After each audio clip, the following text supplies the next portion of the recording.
모든 사람들에게는 복수하고 싶은 마음이 있습니다. 누구에게나 마찬가지인데 그것은 타락한 사람의 본성입니다. 누구나 그래요. 내가 갚아주겠다, 그런 마음이 있습니다. 누가 나에게 잘못하면 그냥 자동적으로 내가 보복하고 싶어 해요. 누구나 마찬가지죠. 누구 나 한 대 때리면 저놈 그냥 한 대 내가 때리고 싶다, 그런 마음이 생긴다고요. 영화를 봐도 복수하는 영화가 대부분입니다.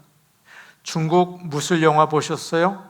부모의 원수를 내가 갚고야 말겠다, 스승의 원수를 내가 꼭 갚겠다, 그런 내용이에요. 주로 몇 년 전에 아주 인기 있는 드라마가 있었는데 그 제목이 더 글로리입니다. 젊은 사람들이 더 좋아해서 저도 저희 아이가 그거 보라고 그래서 보았습니다. 고등학교 때 학교 폭력을 당한 한 여학생이 철저히 준비해서 자기를 괴롭힌 학생들에게 복수를 하는 그런 내용이죠.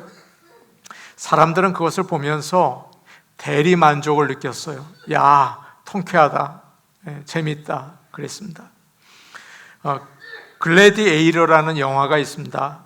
한 로마 장군이 가족들을 다 잃고 로마 황제에게 복수를 하는 내용이에요. 그래서 그걸 보면서 너무 통쾌하다, 아주 인기가 있었던 영화입니다.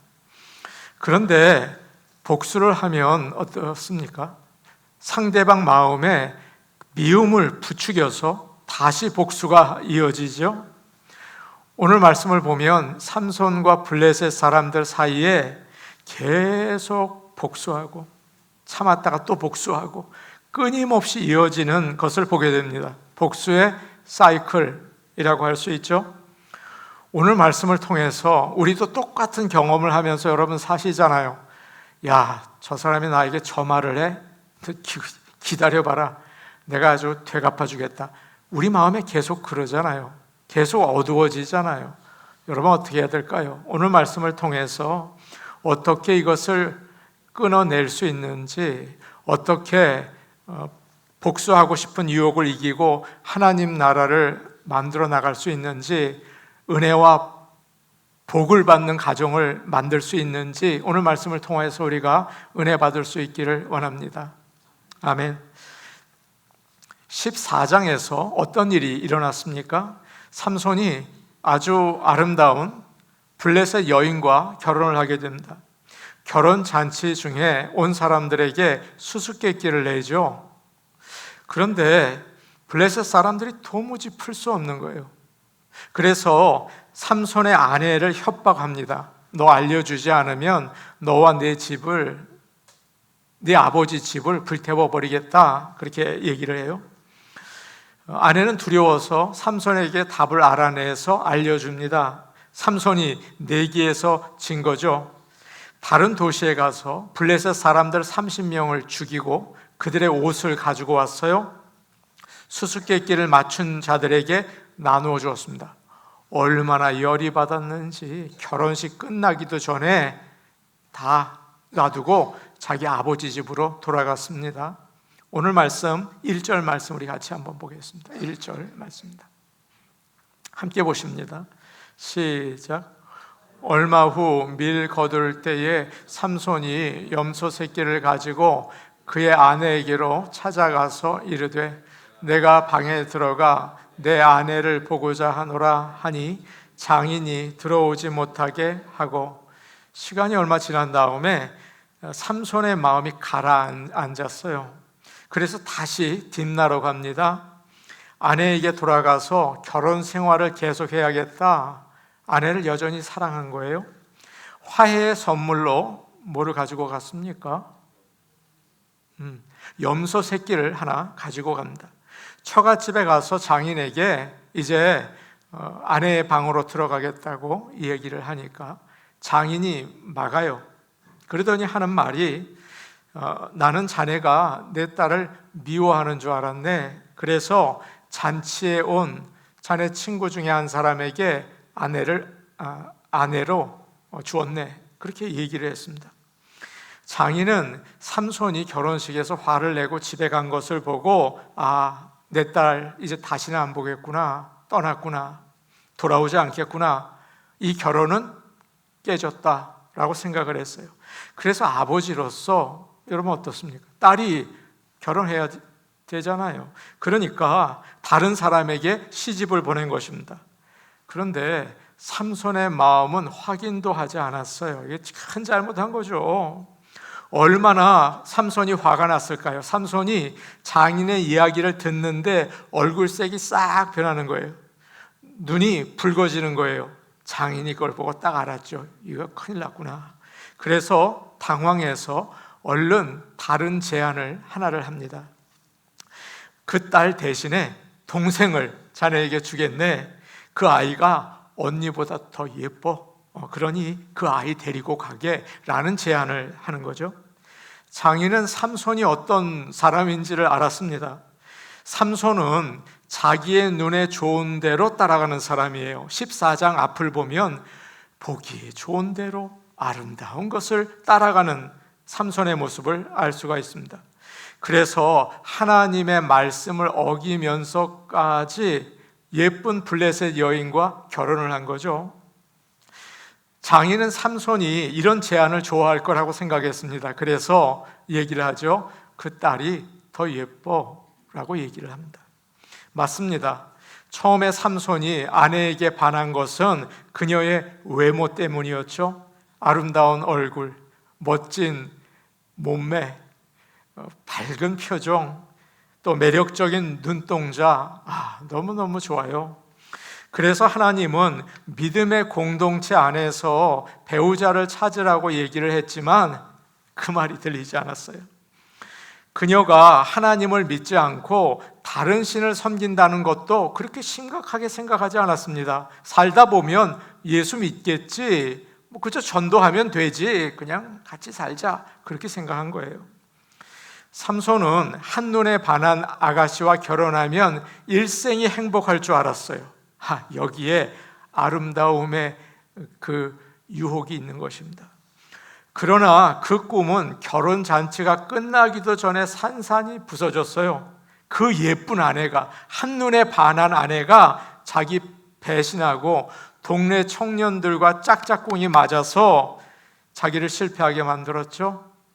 빚더미에 올라앉았죠. 결혼 잔치가 초상집이 되고 말았습니다. 우리는 보기에 아름다운 것을 먼저 생각합니다. 여러분 어떠세요? 아름다운 게 좋죠? 당연하죠. 육체의 아름다움과 매력을 중요하게 생각해요. 요즘에 젊은 사람들 결혼할 때 넘버원이 뭡니까? 예쁜 여인, 멋진 남자, 그거 아닙니까? 그게 가장 먼저 생각해요. 그러나 분명한 사실이 있습니다. 남자든 여자든 상관없어요. 하나님을 두려워하지 않으면 그 아름다움과 매력은 여러분 아시죠? 오래가지 못해요. 절대 오래가지 못합니다. 부부라고 항상 좋기만 합니까? 백마탄 왕자 같은 남자를 만나서 결혼했는데 살고 보니까 그저 그래요. 그냥 다 비슷해요. 살다 보면 다툴 때가 있고 화날 때가 있어요. 그런데 그때가 중요해요. 살다 보면 화날 때가 있고 싸울 때가 있어요. 그런데 그때가 중요해요. 그때 어떻게 하는가? 서로 화를 내고 할 말 못할 말 하고 함부로 말하면 여러분 부부싸움은 칼로 물베기라고요? 상처는 남아요.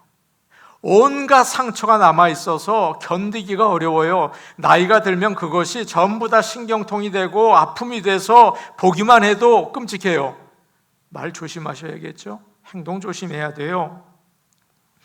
상황이 어렵고 화가 나는 일이 있어도 주를 믿으며 기도하면서 마음의 평안을 찾고 무슨 뜻이 계시겠지 하면서 그 어려움을 극복해 내게 되는 것입니다. 그래서 이렇게 성경은 말하고 있어요. 잠언 31장 30절입니다. 우리 같이 볼 텐데 우리 같이 보겠습니다. 잠언 31장 30절입니다. 함께 보십니다. 시작. 고운 것도 거짓되고 아름다운 것도 헛되나 오직 여호와를 경외하는 여자는 칭찬을 받을 것이라. 둘 사이에 갈등이 있고 어려움이 올 때, 여러분, 바로 이때 아름다움과 매력은 아무 힘을 쓰지 못합니다. 아름다운 건 더 미우게 보이고 멋지게 생긴 건 더 얄미럽게 보여요. 아름다움과 미움이 갈등과 어려움이 올 때는 아무 힘을 쓰지 못해요. 그러나 하나님을 두려워하는 사람은 감정이 나빠질 수 있는 상황에서 함부로 행동하지 않게 되는 것입니다. 아내가 실수를 하죠. 남편이 정말 이해할 수 없는 행동을 할 때가 있죠. 왜 없습니까? 그저 몇십 년 같이 사는데 왜 저러나 하는 때가 왜 없겠어요? 그런데 주님의 눈으로 보면서, 그래, 하나님이 나에게 주신 여자야, 예수께서 십자가에서 피 흘려 죽으신 사랑하는 아들이야 라고 생각하면서 상대방을 그래도 존중하고 사랑하고 희생할 줄 압니다. 그래서 믿는 자들은 아름답고 매력 있는 것보다 더 큰 능력이 있어요. 어려움과 힘들 때 오히려 더 아름다워지고 매력적이 되는 것입니다. 믿음은 이렇게 중요한 것입니다. 참 아름답다. 어려울 때 그게 나타난다니까요. 하나님을 경외하는 참된 아름다움이 여러분과 저에게 있기를 축복합니다. 아멘이죠. 삼손은 장인의 생각과 달리 받아들일 줄 알았거든요. 그 제안을 거절했어요. 그리고 이렇게 말합니다. 3절 말씀인데 우리 같이 보겠습니다. 3절입니다. 함께 보십니다. 시작. 삼손이 그들에게 이르되 이번은 내가 블레셋 사람들을 해할지라도 그들에게 대하여 내게 허물이 없을 것이니라 하고, 삼손이 장인에게 이야기를 합니다. 이번에는 내가 블레셋 사람들을 해칠지라도 나에게 아무 잘못이 없습니다. 당신 잘못했죠? 나 이제 블레셋 사람들한테 막 합니다 라고 이야기를 한 거예요. 삼손은 아내를 다른 사람에게 주어버린 일이 장인의 잘못만이 아니라 블레셋 사람 모두의 잘못이라고 생각하고 있습니다. 삼손은 지금까지 일어난 일들을 통해서 깨달은 게 있어요. 절대 블레셋 사람 믿을 수 없다. 절대 블레셋 사람은 믿으면 안 된다. 그걸 알게 됐어요. 블레셋 사람들은 아내를 위협해서 수수께끼 답을 알아냈죠. 아내도 블레셋 여인이었는데 자기를 속이고 배반했죠. 장인은 어떻습니까? 자기 딸을 삼손에게 물어보지도 않고 다른 남자에게 주어버렸어요. 이 모든 일이 누구 때문에 일어난 일이라고요? 내가 블레셋 사람들을 해할지라도, 블레셋 사람들이 아주 나쁘구나, 모두 싸잡아서 블레셋 사람들에게 해를 주어야겠다라고 생각한 것입니다. 그러면 정말 한번 여러분 생각해 보세요. 3절 맨 끝에 뭐라고 되어 있습니까? 내게, 우리 같이 볼게요. 이거 보셔야 돼요. 자, 맨 끝에 내게 허물이 없다라고 생각합니다. 정말 삼손에게 아무 허물이 없어요? 처음부터 그가 나실인의 사명에 충실했다면 블레셋 여인과 결혼하지 않았겠죠. 또 사자의 시체에서 꿀을 꺼내지도 않았겠죠. 나실인 서약을 했으니까. 그리고 결혼식에서 그거 가지고 수수께끼 내지도 않았을 거예요. 또 삼손이 내기에 지니까 화가 나서 블레셋 사람들 죽이고 결혼식이 끝나지도 않았는데 아내 놔두고 자기 집으로 가고. 여러분, 삼손이 잘못한 게 없습니까? 있습니까? 많죠. 자기도 잘못한 거 많아요. 전적으로 블레셋 사람들의 잘못입니까? 이제 내가 블레셋 사람 해야 할 거야. 그럴 수 있을까요? 그렇지 않아요. 지금까지 나실인으로 살지 않고 자기 정욕을 따라 산 삼손이 잘못이 없다. 그것은 말도 되지 않는 이야기입니다. 사랑하는 여러분, 많은 사람들이 자기 잘못을 보지 못하고 다른 사람 잘못을 볼 때가 참 많이 있습니다. 자기는 옳고 다른 사람은 잘못한다. 어떤 어려움이 생기면 자기는 돌아보지 않고 남 탓할 때가, 저도 그렇고 얼마나 많이 있습니까? 이것이 바로 죄에 빠진 사람의 모습이에요. 아담과 하와는 돕는 배필로 서로 부족함을 채워주면서 지냈습니다.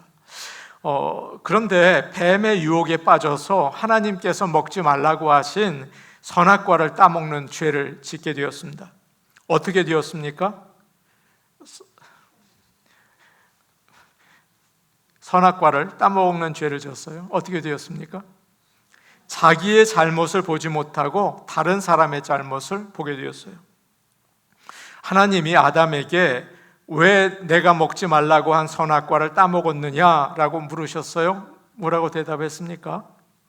제가 잘못했습니다. 그랬어요? 아니죠. 하나님이 저에게 주신 여자가 주어서 먹었습니다 라고 대답을 합니다. 하나님께서 다시 이 여자에게도 물으셨어요. 왜 그렇게 했느냐? 그러자 여자가 대답을 하죠. 뱀이 나를 꿰어서 그렇게 했습니다. 죄의 결과가 뭘까요? 내가 옳고 다른 사람이 잘못했다라는 생각을 하기 시작하게 된 것입니다.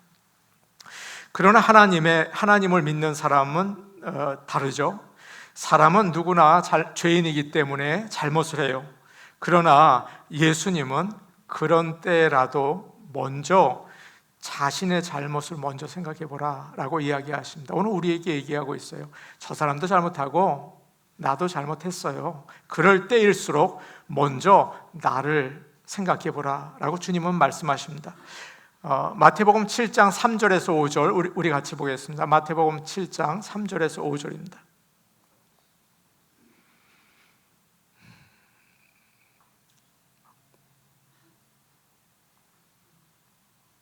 마태복음 7장 3절에서 5절 우리 같이 보겠습니다. 시작. 형제의 눈 속에 있는 티는 보고 내 눈 속에 있는 들보는 깨닫지 못하느냐. 속에 들보가 있는데 어찌하여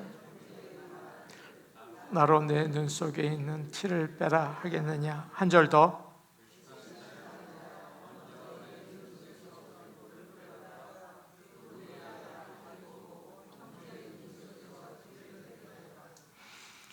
사랑하는 여러분, 죄가 있으면 어떤 증세가 나타나냐 하면 꼭 보셔야 돼요. 나는 옳다, 저놈은 잘못됐다. 이 죄가 주는 결과예요.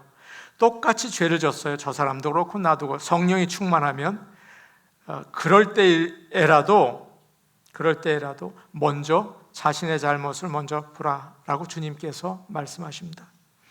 성령님이 우리 안에 계시면 다른 사람의 잘못이라고 비방하고 원망하기보다 먼저 내가 잘못한 게 없나? 이게 중요해요. 그건 모른다고요.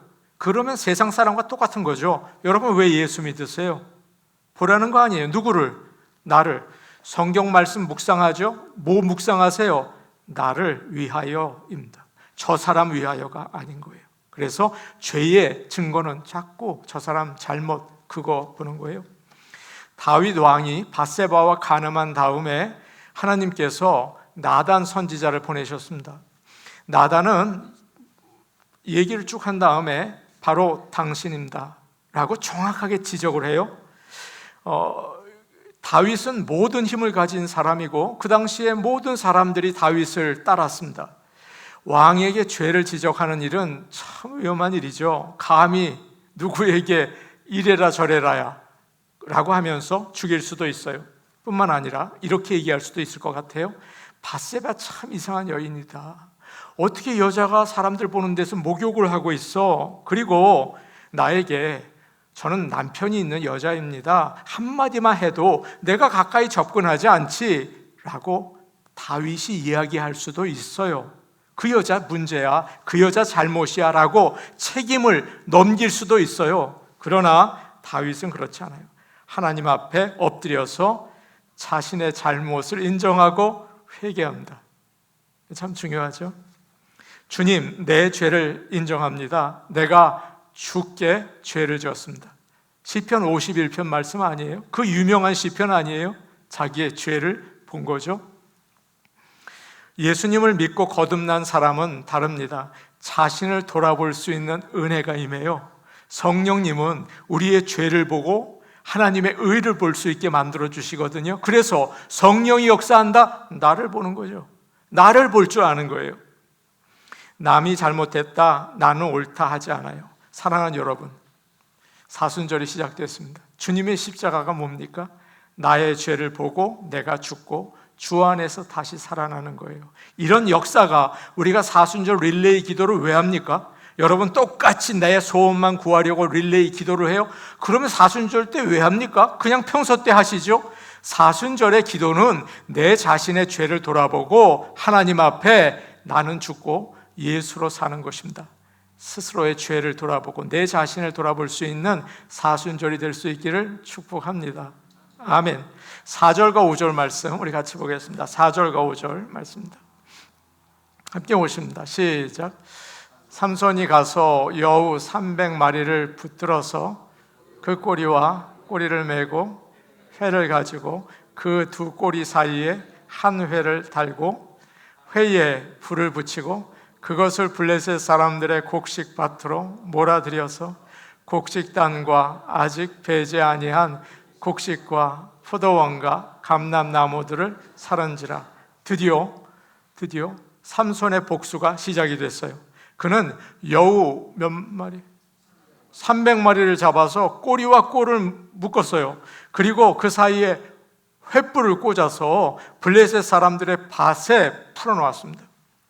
여우들이 놀라서 두려워서 사방에 뛰어다니면서 여기에서도 불이 번쩍 저기에서 불이 번쩍 전부 다 태웠어요. 그래서 추수한 곡식단 다 태우고 추수하지 않은 곡식들 태우고 포도밭도 태우고 감람나무도 태우고 다 태워버렸어요. 여러분, 오늘 말씀 15장 1절에 때가 언제라고 되어 있습니까? 밀 거둘 때예요. 추수할 때라고요. 가장 경제적으로 풍부하고 내년 한 해를 지낼 수 있는 곡식을 모을 때인데 다 태워버렸어요. 얼마나 놀랐을까요? 적에게 복수를 하려면 쉬운 일이 아닙니다. 여러분, 우리가 읽은 지금 말씀 한번 보세요. 그 빠른 여우를 몇 마리를 잡았습니까? 요즘 가능한 일입니까? 여우를 300마리를 잡고 돌아다녔어요, 삼손이. 그리고 꼬리를 묶었어요. 여러분, 개 꼬리도 묶으면 개가 물어요. 개 꼬리 잡으면 이놈이 돌아서서 문다고요. 그런데 여우 꼬리를 다 묶었어요. 회를 거기에 꽂아요. 회가 뭡니까, 여러분? 나이 드신 분 아세요? 회는 쌀이나무나 갈대 말려가지고 이걸 묶어놓은 거예요. 그걸 꼬리에다가 이렇게 갖다가 묶어놓은 거예요. 그리고 밭으로 데려다가 거기에다가 불을 붙였어요. 여러분, 대단한 일 아닙니까? 복수를 하려면 제대로 해야 돼요. 얼마나 힘들어요. 계획을 치밀하게 세웠죠. 많은 수고를 했죠. 이산저산 여우 잡으러 돌아다녀야 됐죠. 마음을 강하게 먹고 시도를 하는 거예요. 복수는 아무나 하는 게 아니다. 이건 준비가 철저해요. 더 글로리라는 영화를 봐도 얼마나 준비를 철저히 하는지 말로 다 할 수 없어요. 그래서 오랫동안 잘 준비를 해야 돼요. 성경에 이런 말이 있어요. 악인은 잠도 자지 않고 일을 꾸민다. 악인들은 잠 안 자요. 이걸 어떻게 하나, 이놈을 어떻게 올무에 잡아 넣을까, 어떻게 감방에 넣을까, 밤낮 그걸 생각하느라고 악인들은 잠을 자지 않아요. 그러나 그 많은 에너지와 시간을 나쁜 데 쓰는 거죠. 하나님께 반드시 저주받습니다. 그건 하나님께 복받을 일이 아니에요. 이런 모든 수고와 시간을 좋은 데 사용하시기를 축복합니다. 여러분, 복수하고 싶은 마음 들겠죠? 그러나 절대 그거 하나님에 가만두지 않으세요. 그만두시고 좋은 데 사용하시기를 바랍니다. 손양원 목사님이 여수 순천 반란 사건 때 두 아들을 잃었습니다. 그 죽인 그 학생을 살리기 위해서 여기저기 돌아다니는 거예요. 이 손양원 목사가 자기 아들을 죽인 원수를 살려보겠다고. 그러더니 좀 지나더니 그 학생을 자기 양자 삼겠다고 난리예요. 또 호족을 바꾸고 뭐 이렇게 하겠다고. 참다 못한 딸이 아버지에게 이야기를 했어요. 아빠, 오빠들 원망하는 소리 안 들리세요? 오빠들이 지금 슬픈 얼굴을 하고 원수를 갚아달라고 하는 거 안 들리세요? 라고 딸이 이야기를 하죠. 그때 목사님이 말했어요. 성경에는 분명히 원수를 사랑하라고 되어 있어. 용서하는 것만으로는 안 돼. 살려주는 것만으로도 안 돼. 원수를 사랑해야 돼. 그래서 내 아들을 삼으려고 해. 라고 이야기를 했어요. 목사님은 그 원수 학생을 양자로 삼고 그 다음에 어떻게 했는지 아세요, 여러분? 신학교를 보냈어요. 그래서 자기를 이어서 목사를 만들었어요. 정말 기가 막힌 일이죠. 잠언 14장 22절을 우리 같이 보겠습니다. 잠언 14장 22절입니다.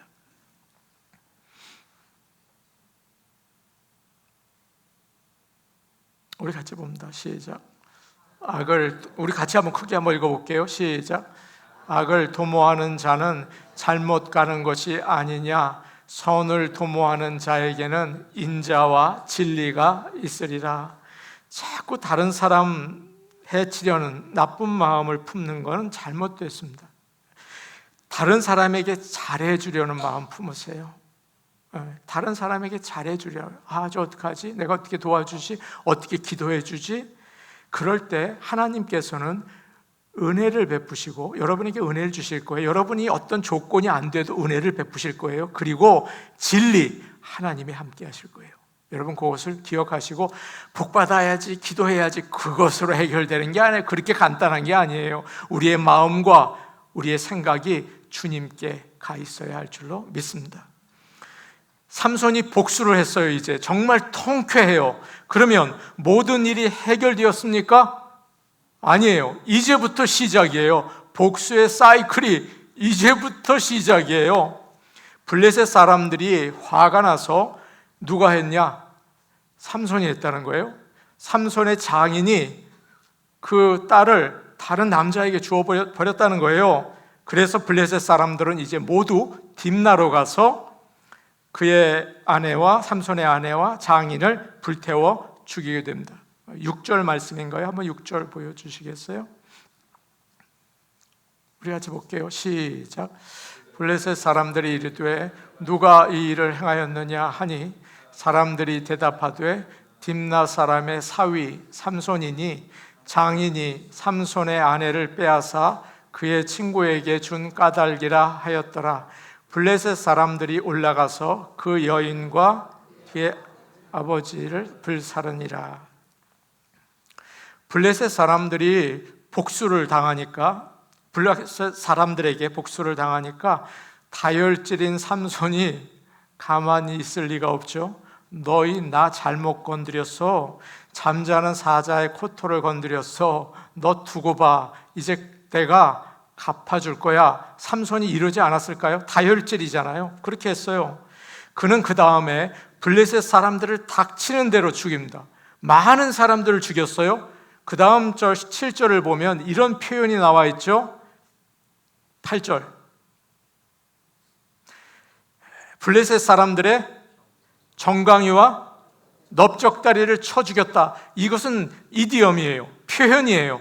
무자비하게 잔인하게 때렸다는 거예요. 그래서 이런 표현이 다른 성경에는 무자비하게 쳐 죽였다 이렇게 나와 있습니다. 그 이후로 복수는 이제 계속 주거니 받거니라고 하는 거죠. 사실 이 모든 문제는 어디서 시작되었습니까? 수수께끼에서 시작됐습니다. 재미있는 수수께끼.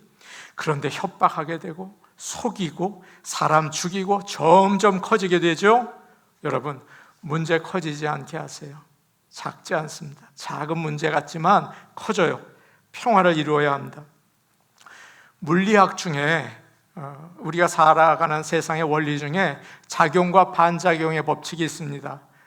뉴턴이라는 사람이 만들었다고 해요. 여기에 추가 있어요. 그런데 이 추를 한쪽에서 10의 힘으로 쳐요. 그러면 이게 10에 갔다가 10의 힘으로 돌아와요. 우리가 사는 모든 세상의 법칙이죠. 자연의 법칙이에요. 사람의 관계도 비슷합니다. 내가 다른 사람에게 욕을 하거나 나쁜 말을 하면 그 사람도 나에게 똑같아요. 다 알아요. 나쁜 말하고 욕을 합니다. 내가 칭찬을 하고 사랑을 하면 나에게 칭찬을 하고 좋은 말을 해요. 그러나 사람의 관계는 우리가 어떻게 하느냐에 따라서 달라질 수가 있어요. 자연의 법칙은 달라지지 않아요. 그런데 인간 관계는 조정이 가능해요. 그래서 상황을 더 나쁘게 만들 수도 있고 더 좋게 만들 수도 있어요. 잠언 15장 1절, 유순한 대답은 분노를 쉬게 하여도 과격한 말은 노를 격동하느니라. 악을 악으로 대항해서는 절대 해결이 안 됩니다. 제가 목회를 해보니까요, 사랑하는 여러분, 나쁘게 대해서는 해결이 안 돼요. 이게 계속 이어져요. 꼬리에 꼬리를 물어요. 그런데 복수를 끊는 방법이 있어요. 뭘까요? 사랑입니다. 사랑하면 이게 아주 깨끗하게 잘려져요. 사랑하면 복수고 뭐고 깨끗하게 잘려지는데 악을 악으로 갚으면 이게 남아있어요. 계속 남아있어요. 이게 좀 쉽지 않은 일이죠. 이것은 성령이 충만하지 않으면 할 수 없는 일입니다. 내가 죽고 예수님이 내 안에 살아서 역사하실 때 할 수 있는 일이죠. 로마서 12장에 이런 말씀이 있어요. 누구에게나 악을 악으로 갚지 말며 언제나 선한 일을 하며 할 수 있는 대로 모든 사람과 사이좋게 지내십시오 라고 보복의 사이클을 끊는 그런 말씀을 가르쳐주고 있습니다. 얼마 전에 제가 처음으로 세리토스 라이브러리에 가봤습니다. 제 손님이 와서 갈 데가 없어서 세리토스 라이브러리에 갔습니다. 좋다는 말을 들었는데 가니까 정말 좋아요.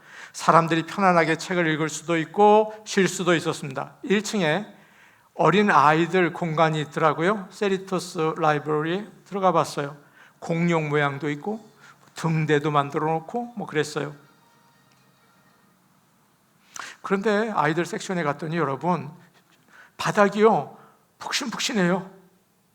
여러분 그런 거 보셨어요? 바닥이 푹신푹신해요. 그래서 아이들이 뛰어도 다치지 않고 넘어져도 다치지 않게 만들었습니다. 충격을 흡수하는 재료를 만든 거죠. 오늘 말씀을 준비하면서 그 생각이 났습니다. 누가 나를 공격하고 기분 나쁜 말을 할 때 우리는 충격을 받고 상처를 받아요. 화가 나죠. 똑같이 내가 해줘야겠다 그런 생각이 들어요. 그런데 성령이 충만하면 충격을 흡수할 수 있는 능력이 생겨요. 뭐라고요? 충격을 흡수할 수 있는 능력이 생겨요. 죄는 상대방에게 공격하게 만들지만 성령은 충격을 흡수하는 능력을 줘요. 누가 화를 내고 나쁜 말을 할 때 흡수해 버릴 수 있는 능력이 생기는 거죠. 아, 그래, 오늘 기분 나쁜 일 있었나 보지? 그러면 거기서 끝이 나요. 성령 충만하시기를 원합니다. 이거 아멘 하셔야 돼요. 성령 충만하시기를 바랍니다. 충격을 흡수해 버릴 수 있기를 축복합니다. 아이고 뭐 이런 게 다 있어 하고 한 대 치면 절대 끝나지 않아요. 이건 아주 심각한 일이 돼버려요. 작은 일이 아니에요. 말을 갖다가 한마디 대꾸를 했다? 이것도 재미없어요. 야, 나에게 저렇게 두고 보자. 사람이 두고 본다고요? 얼마나 악한지 몰라요. 끊어버려야 하려면 충격을 흡수시켜버려야 돼요. 어떤 사람이 내게 나쁘게 할 때 같이 나쁘게 하는 것은 성령 충만이 아닙니다. 그건 세상 사람들이 다 하는 거예요. 한국 보세요. 지금 양쪽으로 나뉘어져서 충격에 충격을 가하잖아요. 이제는 뭐 그냥 미움만 남아있어요. 흡수할 능력을 잊어버렸어요. 주님은 원수 사랑하라, 원수 갚는 것이 내게 있으니 스스로 원수 갚으려고 하지 말고 내게 맡기라고 하셨습니다. 악하고 죄 많은 우리는 원수를 갚을 자격이 없어요. 똑같아요. 전적으로 공의로우신 하나님께 맡기시기를 바랍니다. 이제 우리는 하나님과 원수 되었습니다. 그러나 우리를 먼저 사랑하시고 용서하시고 멸망당할 우리를 구원하시기 위해서 예수님이 십자가에서 죽으셨어요. 그리고 너의 십자가를 지고 나를 따르라고 하셨습니다. 주님이 우리를 사랑하고 용서하신 것처럼 우리도 사람들을 사랑하고 용서할 수 있기를 축복합니다. 사순절이 시작되었습니다. 복수의 사이클에 말려들지 마시고 십자가의 사랑으로 끊어내시고 하나님이 주시는 참다운 평화와 자유를 누리시기를 바랍니다. 편안하게 그런 모든 복수의 사이클에서 벗어나시고 하늘나라의 은혜와 복을 받으시기를 간절히 축복합니다. 아멘. 우리 같이 기도하는 시간 갖도록 하겠습니다.